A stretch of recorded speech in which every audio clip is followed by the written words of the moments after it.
धातु और अधातुओं के भौतिक गुणों के बारे में पढ़ा था। हमने देखा कि धातुएं चमकदार होती हैं, ये कठोर होती हैं और धातुओं में आघात वर्णनीय का गुण पाया जाता है और ये तन्य होती हैं, जबकि अधातुएं गैस के रूप में पाई जाती हैं। आज हम इनके रासायनिक गुणों के बारे में पढ़ेंगे। तो धातु और अधातुओं के रासायनिक गुण हम कुछ इस तरह लिखेंगे कि यदि हम इन्हें अलग अलग लिखे तो वह धातुओं के रासायनिक गुण होंगे और अधातुओं के रासायनिक गुण होंगे, या हम इन्हें अंतर के तौर पर लिखेंगे। जैसे ही इनके गुणों के बारे में लिखने के लिए आता है तो हम धातुओं के जो रासायनिक गुण होंगे वो लिख देंगे और अधातुओं के जो रासायनिक गुण होंगे वो लिख देंगे। तो इसलिए आज हम इनके अंतर स्पष्ट करेंगे। तो पहला अंतर रासायनिक गुणों के आधार पर ऑक्सीजन के साथ क्रिया। तो जब धातु की ऑक्सीजन के साथ क्रिया कराते हैं, धातु प्लस ऑक्सीजन, तो धात्विक ऑक्साइड प्राप्त होता है। धात्विक ऑक्साइड प्राप्त होता है। तो धातु की ऑक्सीजन से क्रिया कराने पर धात्विक ऑक्साइड प्राप्त हो। जैसे हम एक धातु लेते हैं मैग्नीशियम और ऑक्सीजन के साथ क्रिया कराएं तो हम मैग्नीशियम के 2 अणु लेते हैं, तो इस तरह से हमें मैग्नीशियम ऑक्साइड प्राप्त होता है। ये बैलेंस करने पर 2MgO। तो ये क्या है? धात्विक ऑक्साइड। ये क्या है? धातु, ये ऑक्सीजन और ये धात्विक ऑक्साइड। इनका अलग अलग नाम लिखे तो हम ये लिखेंगे कि ये मैग्नीशियम जो कि एक धातु है, ये ऑक्सीजन, ये हम लिख चुके हैं, और ये मैग्नीशियम ऑक्साइड। Magnesium oxide. रासायनिक सूत्र याद होना बहुत जरूरी है। तो जब मैग्नीशियम की ऑक्सीजन के साथ हमने अभी क्रिया कराई तो मैग्नीशियम ऑक्साइड प्राप्त होता है। इस तरह हम एक और धातु लेते हैं, जैसे जिंक हमने लिया, जिंक की ऑक्सीजन के साथ क्रिया कराई तो यहां भी हमें जिंक के 2 अणु लेने होंगे, तो हमें प्राप्त होता है जिंक ऑक्साइड। ये तो जिंक और ऑक्सीजन की आपस में क्रिया से जिंक ऑक्साइड प्राप्त होता है।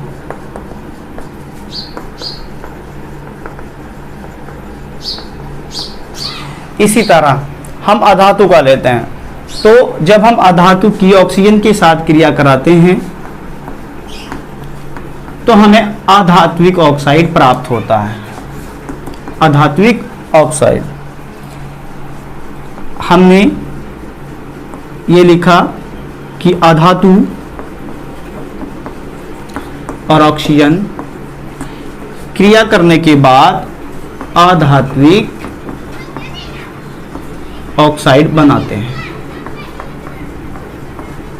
किस तरह?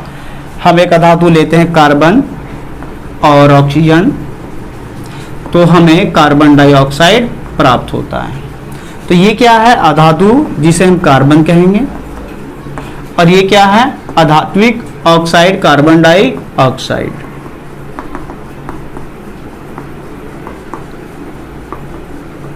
इसी तरह एक और उदाहरण, सल्फर और ऑक्सीजन की क्रिया, तो ये भी सेम होगी, सल्फर डाइऑक्साइड।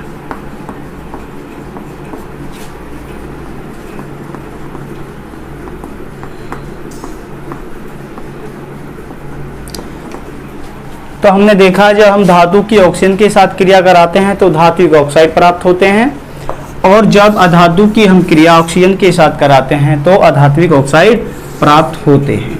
तो इस तरह से हमने इनके उदाहरण लिख लिए। इसके बारे में थोड़ा सा लिख लेते हैं। जब धातु की क्रिया ऑक्सीजन से कराते हैं तो धात्विक ऑक्साइड प्राप्त होते हैं।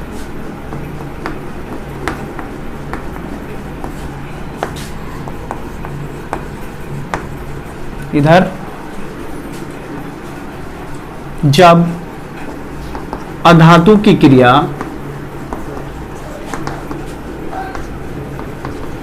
ऑक्सीजन से कराते हैं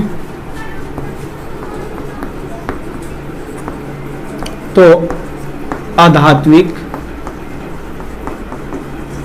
ऑक्साइड प्राप्त होते हैं।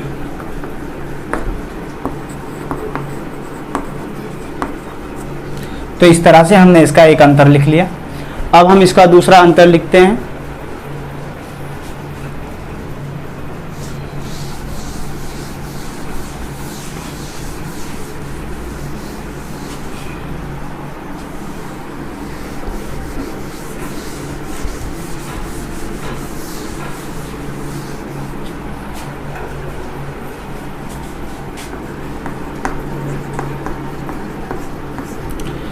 पहला अंतर ऑक्सीजन के साथ, दूसरा अंतर हम जल के साथ अभिक्रिया करेंगे। जल के साथ जब हम धातु की क्रिया जल के साथ कराते हैं, जैसे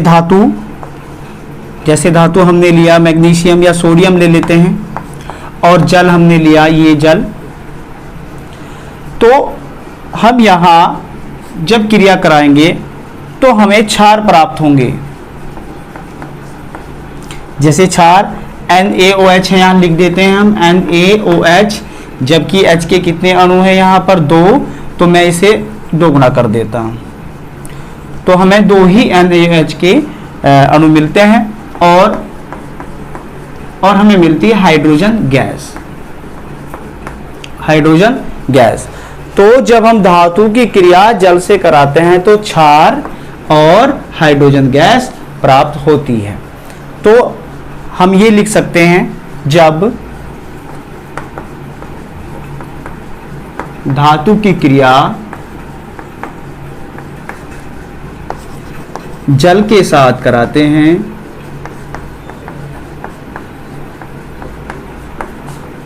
तो क्षार और हाइड्रोजन गैस मुक्त होती है।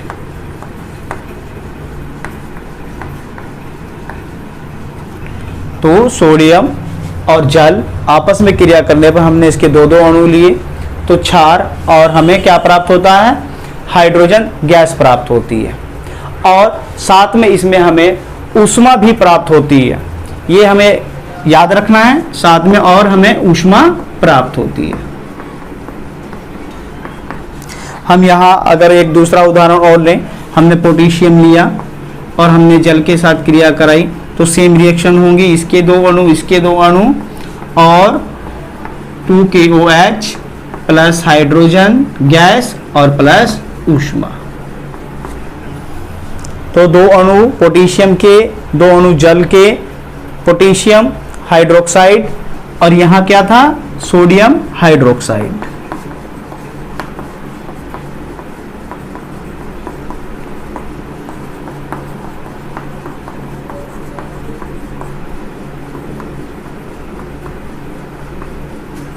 तो इस तरह से हमने इसके 2 उदाहरण लिख लिए। धातु जल के साथ क्रिया करके क्षार, हाइड्रोजन गैस और ऊष्मा प्राप्त होती है। अब हम इसका अंतर लिखते हैं अधातु का। अधातु जल के साथ क्रिया नहीं करती, अधातु जल के साथ क्रिया नहीं करती।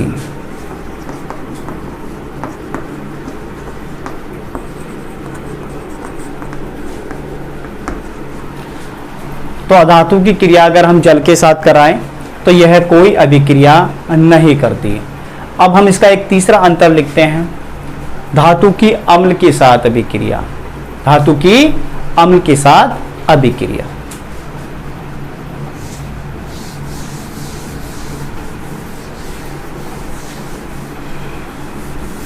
जब हमने अम्ल के बारे में पढ़ा था तो हमने वहां अम्ल की धातु के साथ अभिक्रिया की थी। अब हम धातु की अम्ल के साथ अभिक्रिया करेंगे, रिएक्शन वही सेम होगी। तो जैसे तीसरा अंतर, अम्ल के साथ अभिक्रिया।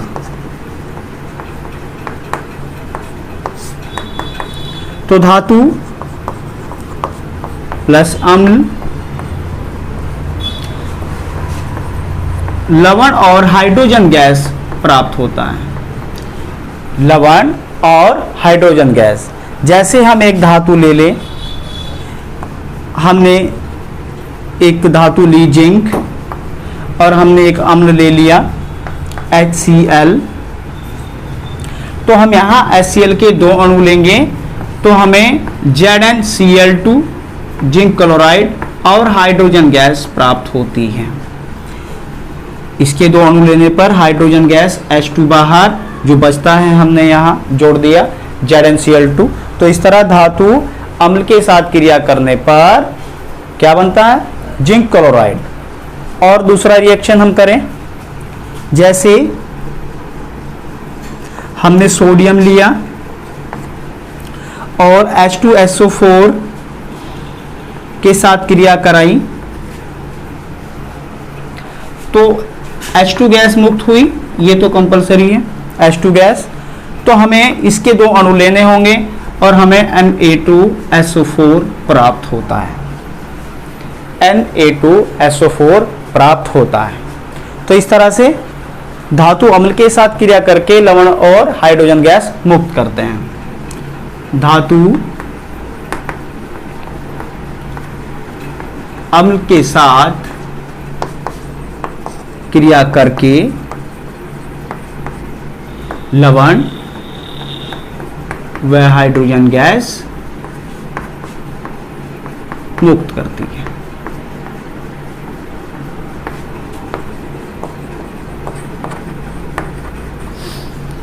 जबकि अधातु अम्ल के साथ अभिक्रिया नहीं करती।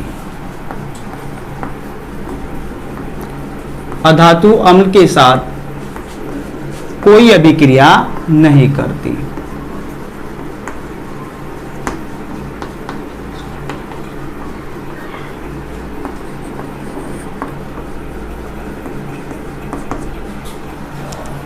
तो धातु अम्ल के साथ तो अभिक्रिया करती है, लेकिन अधातु अम्ल के साथ अभिक्रिया नहीं करती। अब हम करेंगे धातु की अभिक्रिया क्षार के साथ। तो अगर हम धातु की अभिक्रिया क्षार के साथ करें तो क्या रिएक्शन होगी? चौथा अंतर,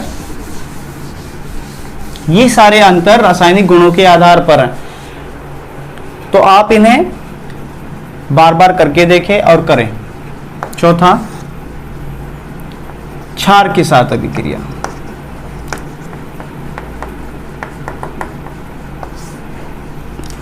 तो धातु की जब अभिक्रिया हम क्षार के साथ कराते हैं तो हमें लवण और हाइड्रोजन गैस प्राप्त होती है। धातु प्लस क्षार तो लवण और हाइड्रोजन गैस। धातु की क्षार के साथ अभिक्रिया कराने पर क्या प्राप्त होता है? हाइड्रोजन और लवण प्राप्त होता है। जैसे हमने एक धातु ली जिंक, जिंक जो कि एक धातु है, क्षार ले लेते हैं जैसे कि NaOH।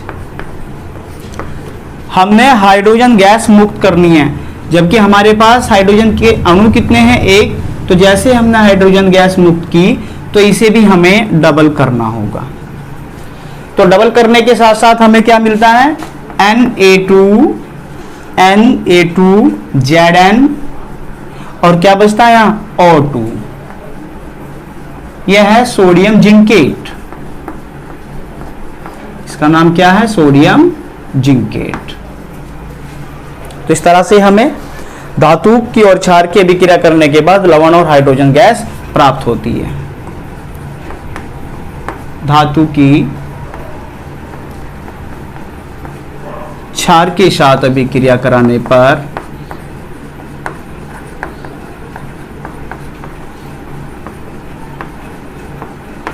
लवण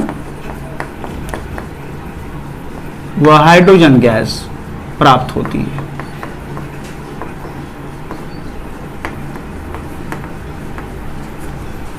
अधातु के साथ क्षार की अभिक्रिया बहुत जटिल होती है, जो कि कक्षा 10 में नहीं है। आप अगली कक्षाओं में जाकर इसे पढ़ेंगे। तो हम यहां लिख देते हैं, अधातु कि क्षार के साथ अभिक्रिया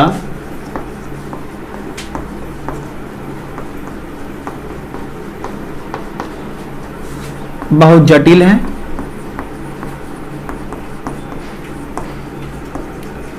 जो आप अगली कक्षाओं में पढ़ेंगे।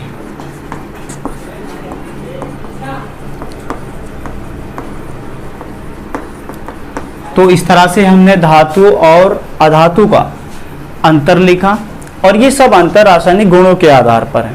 तो यदि अगर धातु के रासायनिक गुण लिखने को आते हैं तो आप किस धातु के जितने भी हमने ये अंतर लिखवाए हैं एक साइड के आप लिखेंगे, ऐसे ही अधातु के रासायनिक गुण लिखेंगे। अंतर आते हैं तो भी आप इसी तरह से लिखेंगे। तो इसे आप बहुत अच्छी तरह से करिए।